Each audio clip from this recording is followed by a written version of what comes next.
Just a few days before Lunar New Year, the drainage system of an apartment building in Liuzhou became clogged, spreading a foul stench everywhere, and people started blaming irresponsible littering, until they discovered that what was stuck in the pipes wasn't pork but human flesh. From there, a horrifying secret was uncovered. Disjointed body parts mixed with household waste were flushed down the toilet. The number of victims exceeded 10, all of them women. The serial killings in Liuzhou City, Guangxi Province, shocked the entire nation and turned this once peaceful community into a notorious place. Though more than 2 decades have passed, some details of this gruesome case remain deeply imprinted in the memories of locals. Some people have even stopped eating organ stew because the murderer used this dish as a guise for their crimes. Before we dive into today's story, don't forget to subscribe to the channel so you won't miss any of our latest videos.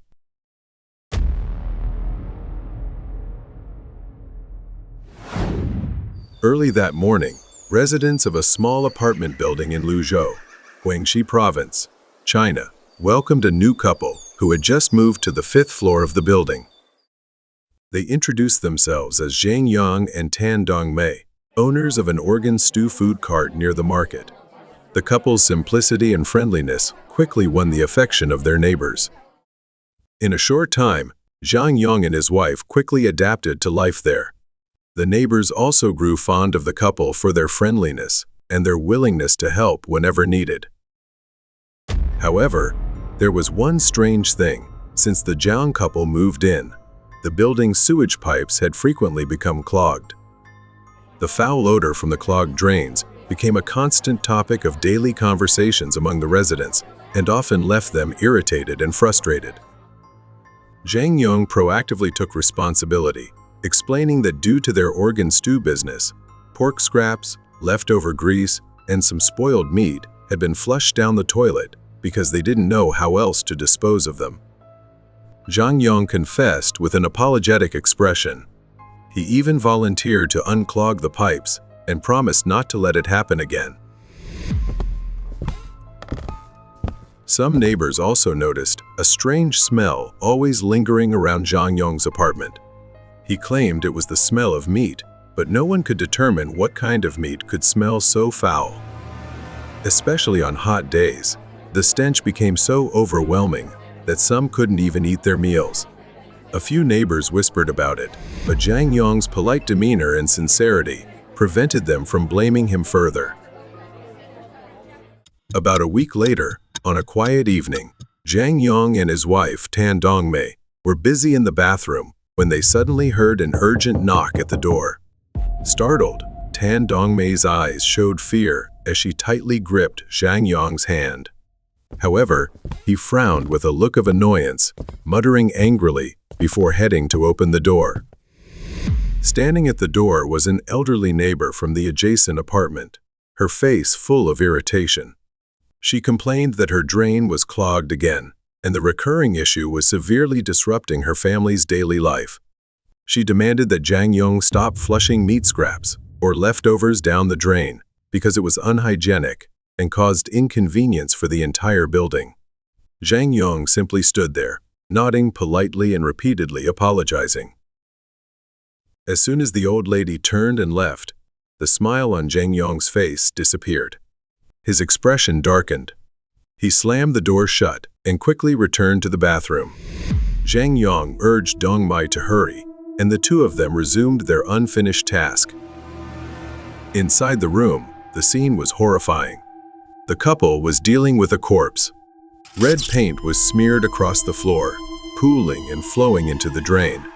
The body was dismembered, but still recognizable as a woman.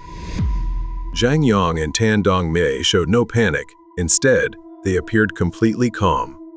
Zhang Yang, holding a knife, worked with a professional demeanor, as if he were butchering animal meat.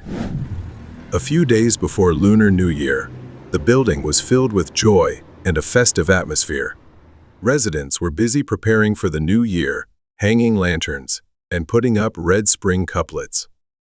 However, residents suddenly noticed a strange stench and realized the drains were clogged again. Unable to tolerate it any longer, they blamed Zhang Yong on the 5th floor, accusing his organ stew business of causing the recurring sewage issues by dumping spoiled meat down the drain. Some neighbors, realizing the severity of the problem, teamed up to find the building manager. After being informed, the manager personally went to Zhang Yong and demanded that he immediately resolve the drainage issue. Facing public criticism, Zhang Yong did not evade responsibility and chose to cooperate with the neighbors to fix the problem. Zhang Yong decided to visit the labor market to hire a worker to unclog the drains. Unlike others, he deliberately searched for an older, frail, and slow worker. After much searching, his eyes settled on an elderly laborer. The man, an immigrant worker about 50 years old, had mostly white hair and wore a shabby green uniform. His appearance suggested years of farming experience. Zhang Yong silently observed the old man, concluding that he was likely less perceptive and might be the most suitable person for the job. Zhang Yong approached and spoke with the old man. After agreeing on a price, the man followed Zhang Yong to the apartment building to start work. Upon arriving, Zhang Yong led the worker to the clogged drain and asked if he could find a way to clear it. The old man nodded, picked up his tools, and began working. Zhang Yong believed the man, being a naive rural worker, wouldn't notice anything unusual. Confident, he left the old man to work alone. It didn't take long for the worker to find the source of the blockage. Within minutes, he pulled out a heap of waste from the pipes. Among the waste, he noticed some ground meat mixed with filth.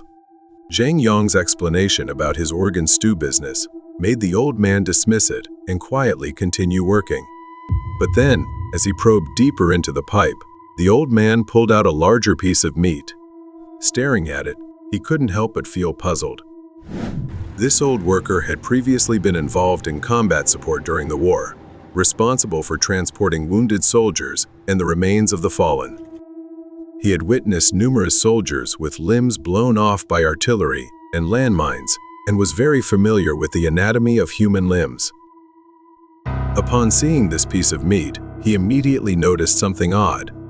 It looked exactly like a human thigh, reminiscent of the ones he had seen before. Horrified, he realized it had come from the drain. The old man muttered to himself, wondering if someone had killed a person and dumped the body down the pipes. His heart pounded, his body turned cold, and he struggled to stay calm. But what happened next made him unable to stand.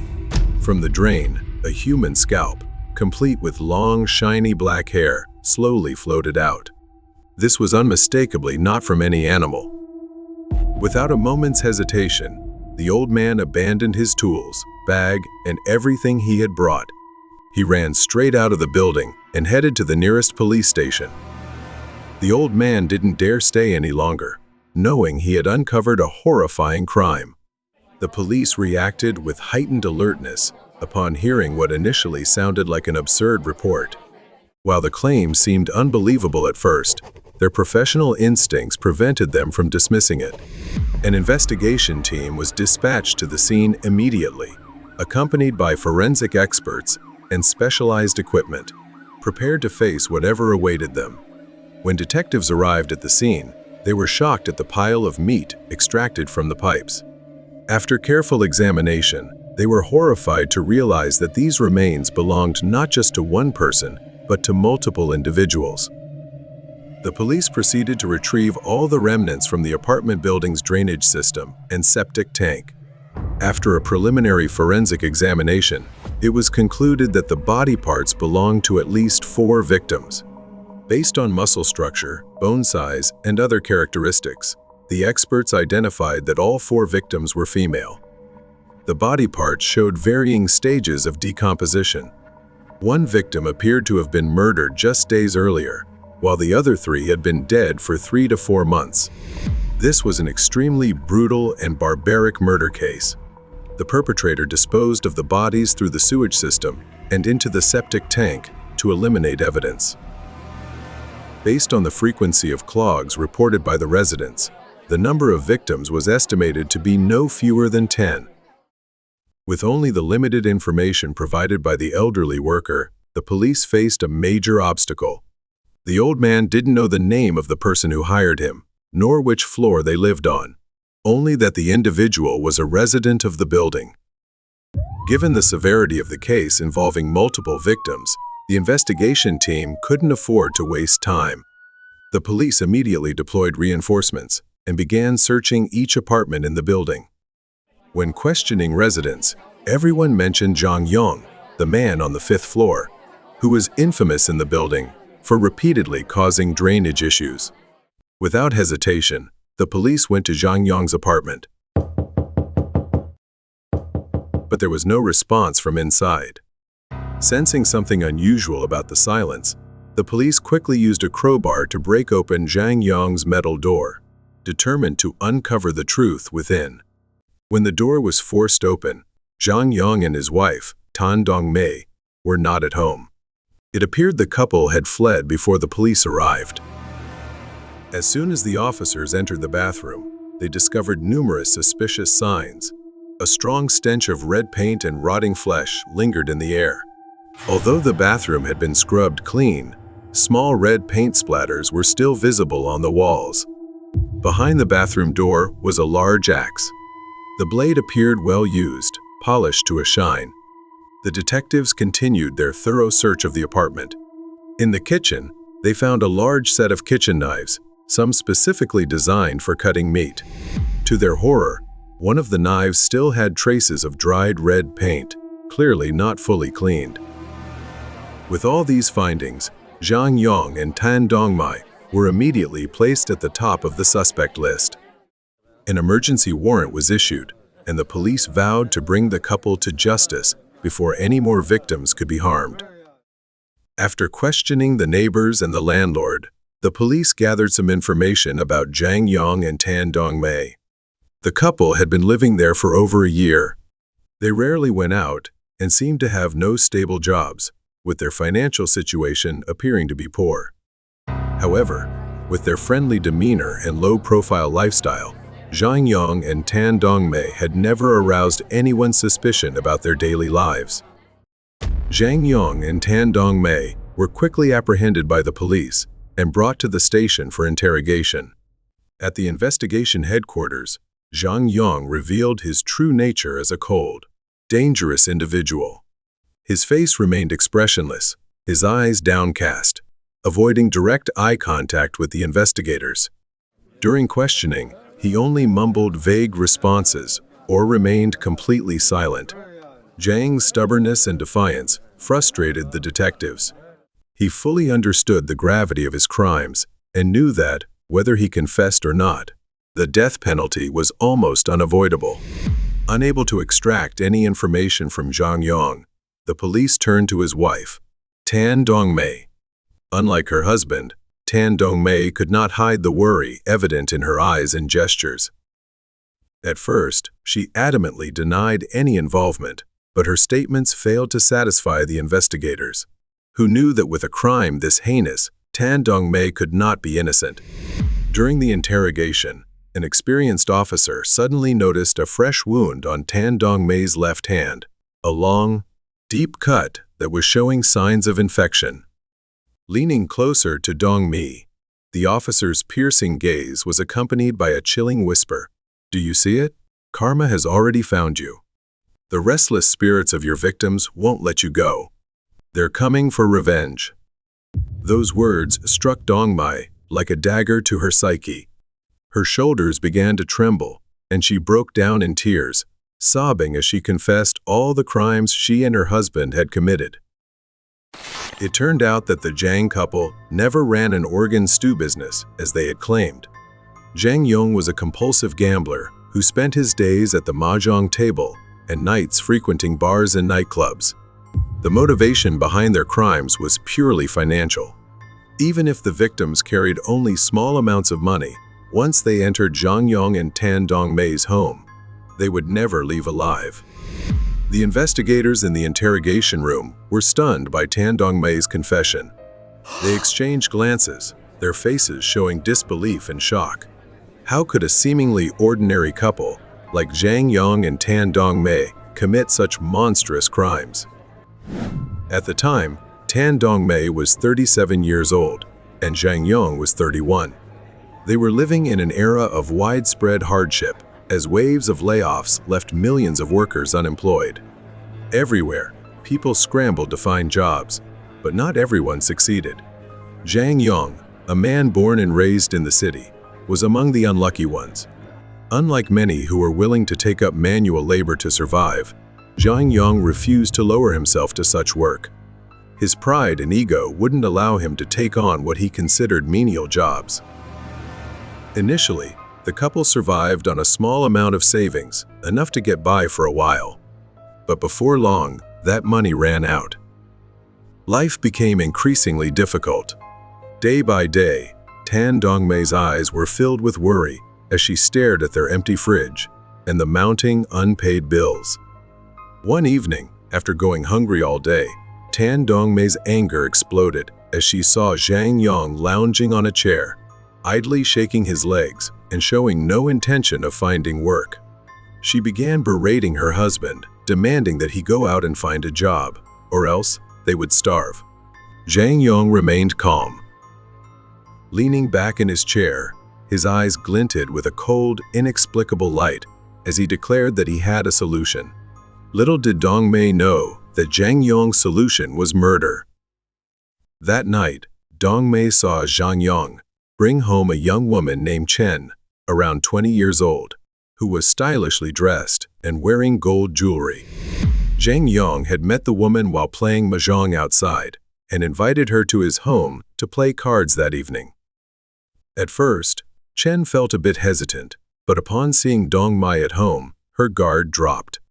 Shortly after, Zhang Yong handed her a glass of water laced with sleeping pills he had prepared. Although Chen initially remarked that the water tasted a bit strange, she drank it all without hesitation. The drug quickly took effect, and Chen fell asleep on the sofa. She would never wake up again. Zhang Yong rummaged through the victim's bag, but found only $20, no mobile phone, and no valuable possessions. Disappointed and enraged, he cursed continuously. At that moment, Tan Dongmei, still holding on to a shred of humanity, suggested taking the unconscious woman back to her home, hoping to end the ordeal. But Zhang Yong refused. He argued that robbery, given the current circumstances, would be punished severely. If caught, both of them could face 7 to 8 years in prison.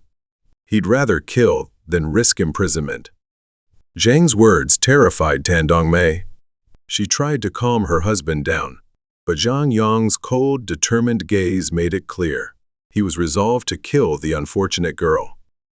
Overwhelmed with fear and despair, Dongmei had no choice but to follow her husband's orders.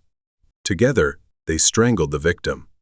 Drugged and unable to resist or cry out, the young woman quietly took her last breath.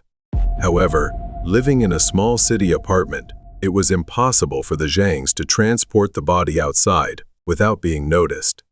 Zhang Yong decided that the only option was to dismember the body and flush the pieces down the drain.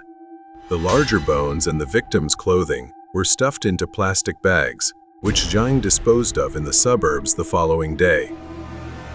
Yet the money gained from their first robbery was minimal.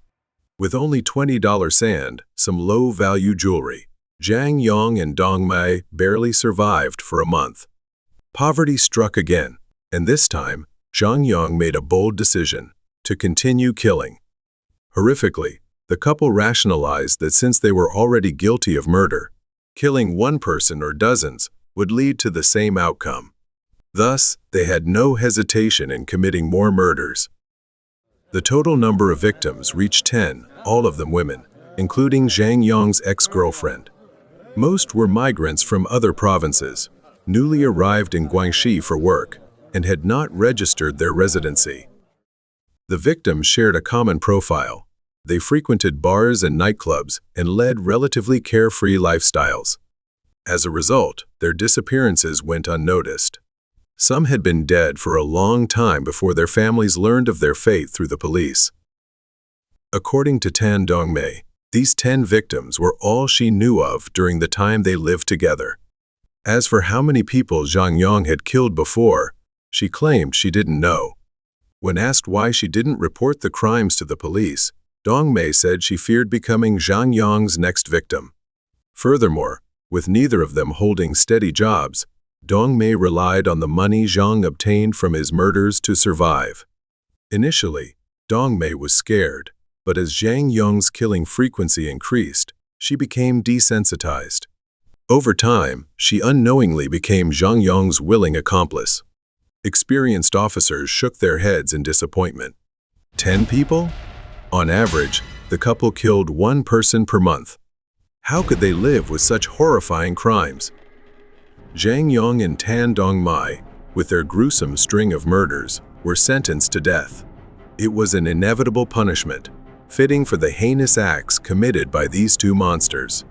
However, the families of all 10 victims received no compensation, as the murderous couple had no assets whatsoever.